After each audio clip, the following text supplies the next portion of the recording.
로스쿨 가가지고 변호사 되어봤자 희망이 없어요. 아주 이상한 나라가 돼 있다니까요, 대한민국이. 저희 집안 이야기를 하나 할게요. 여동생이 4명 있는데 첫째 여동생이, 그 여동생도 꽤 잘 살거든요. 나름대로 사회적으로 위치도 있고 한데, 첫째 딸이 천재입니다. 천재. 내가 봐도 우리 조카지만은. 근데 얘가 바이올린을 하는데 선생님들이 절대 응감이라는 거예요. 바이올린도 대회 나가면 맨날 1등하고 이러는 거예요. 그러더만은 얘 음악 시키겠다. 그래서 내가 우리 여동생한테, 클래식 시장 그거는 그들의 리그야. 그냥 공부를 하는 게 맞다, 얘 내보니까. 근데 굳이 잘하고 막 1등하고 이러니까, 예원 합격하고 이러니까 계속 바이올린 했어. 서울예술고등학교 수석 입학, 서울음대 기악과 수석 입학, 수석 졸업. 그럼 지금 막 세계적인 바이올리니스트를 하고 있냐?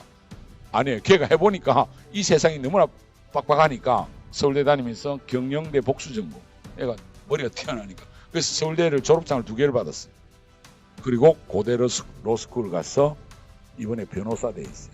이게 앞으로 어떻게 될지 알 수가 없어요. 지금 우리 30대 초중반 젊은 친구들이 이 사회에서 스펙이 화려하다고 우리 부모님 세대처럼 그렇게 성공할 수가 없어요. 왜 없느냐? 지금 우리가 살고 있는 세상을 구조적으로 이해를 하셔야 돼요. 지금 우리나라의 가장 큰 문제는 대입제도의 모순이다, 이게 아니에요. 한국의 미래를 놓고 보면 인구 구조의 모순이 너무나 심각한 거예요.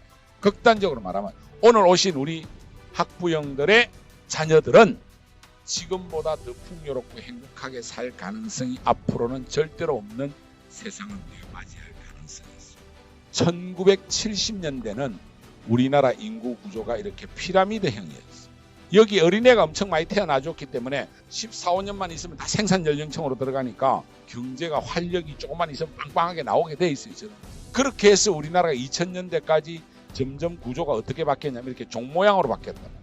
이 종 모양이 가장 생산의 관점에서 활력이 있는 거예요. 생산 연령층이 제일 많은 게. 30년을 평균 10%를 넘는 고도 성장은 인류 역사에서 한강의 기적밖에 없어요. 세계에서 2번째로 못 살던 나라가 세계 10대 강국이 된 거죠. 그럼 이 강국이 잘 갈 수 있느냐? 처음에 인구 정책을 너무 잘못 썼어. 인구가 막 늘어나니까 겁이 나가지고 저출산성 정책을 썼거든요. 이러다가 지금 문제가 터져버린 거예요. 앞으로 딱 30년 뒤에 40대 중후반 50 그 사이로 갈 거 아닙니까? 그럼 가장 활력 있게 일하고 뭔가 제일 여유를 누릴 수 있는 기회를 얻는데 절대로 못 건다. 왜? 그때 되면 우리나라 인구의 대부분이 노인들이에요. 모양이, 이건 세계에서 유례가 없는 역피라미드가 나오는 거예요. 이런 인구 구조는 우리나라만 지금 나올 거예요. 그럼 어떻게 되느냐? 얘들이 40대에서 65세 은퇴할 때까지 소득의 70% 내지 80%는 세금이나 각종 사회보장비로 다 내야 돼. 이미 2000년 이후에 저성장을 해서 지금 2%, 이제는 1% 저성장 사회로 접어들었어요. 그래서 좋은 대학 가봤자, 로스쿨 졸업하고 변호사 돼봤자 일자리가. 그러니까 지금 대학 잘 가는 게 문제가 아니라니까요. 이미 이런 세상에 우리는 접어들었다. 그래서 저는 진짜 좋은 대안은 뭐냐? 대한민국을 떠나는 겁니다. 아프리카 가는 게 제일 좋아요. 이게 훨씬 우리가 앞선 비즈니스 많이 했잖아. 그걸 이식시키면 그냥 어마어마한 재벌이 될 수 있어요. 대한민국에서는 인구 구조상 우리나라 젊은이들이 정말 어렵다. 부모의 시대는 일시적인 특이한 시대였다. 30년간 고도 압축 성장의 중심에 여러분들이 있었잖아요. 그때는 대학 졸업하면 서로 데려가려고 했죠. 부모 세대의 30년간 고도 압축 성장의 단면을 보여주는 거예요. 그래서 부모 세대는 어떤 생각을 했냐? 대학을 잘 나오는 게 곧 성공이었어. 부모의 시대는 명문대 진학 이꼴 성공. 근데 이분들이 이제 자녀를 낳고 애들 중고등학교 보내니까 자기가 그 경험을 해놓으니까 우리 애들 시대도 대학 잘 나오는 게 중요할 거다 생각하는 바람에 대한민국의 사교육이 상상도 못할 정도로 비약적으로 큰 산업이 돼버렸죠. 부모 세대의 경험을 자녀에게 이식하려는 일종의 착시 현상이다. 이제 그런 일 안 일어납니다. 그래서 우리 부모님 세대부터 생각을 좀 바꾸셔야 됩니다. 교육 패러다임이 이미 바뀌었다. 부모님이 경험했던 그런 시대가 아니다. 이미 경제성장률 2%에서 0%를 향해서 가는 이렇게 가는 저성장 시대에 들어갔다. 거기에다가 고령화가 얼마나 심각해지느냐. 아예 노인만 가지고 따로 부양비를 한번 계산해 봤어요. 이건 다 통계청 자료입니다. 그리고 예상 자료고 2000년에는 10%밖에 안 됐어요.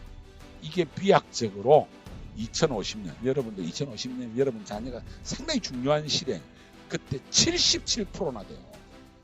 그러면 먹여 살릴 책임이 있는 생산 연령층이 노인들 먹여 살리는 비율이 2000년 때도 우리 이제 노령화 사회에 접어들었다 그랬죠. 10%밖에 안 됐어요. 전체 인구에서 노인 인구의 비율이 7% 넘어가면 이제 노령화 사회라 하는데, 이제 우리는 초노령화예요. 그때 부양비가 이거밖에 안 됐는데 20년 만에 2배 늘었죠. 여기 30년 만에 이거 3배 이상 늘잖아요.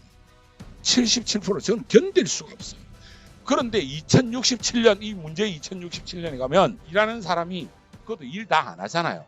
그러면 직장 생활하는 이 아저씨들 30, 40대들 어깨에 새끼 한두 놈, 와이프, 노인 거의 2놈을 짊어지고 가야 되는 세상이 온단 말이에요.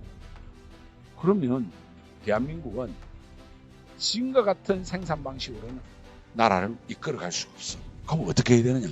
이제는 천재가 나와요. 방탄소년단이 여기저기서 튀어나와야 돼. 그렇지 않으면 대한민국은 이 부양비를 견딜 수가 없게 된다.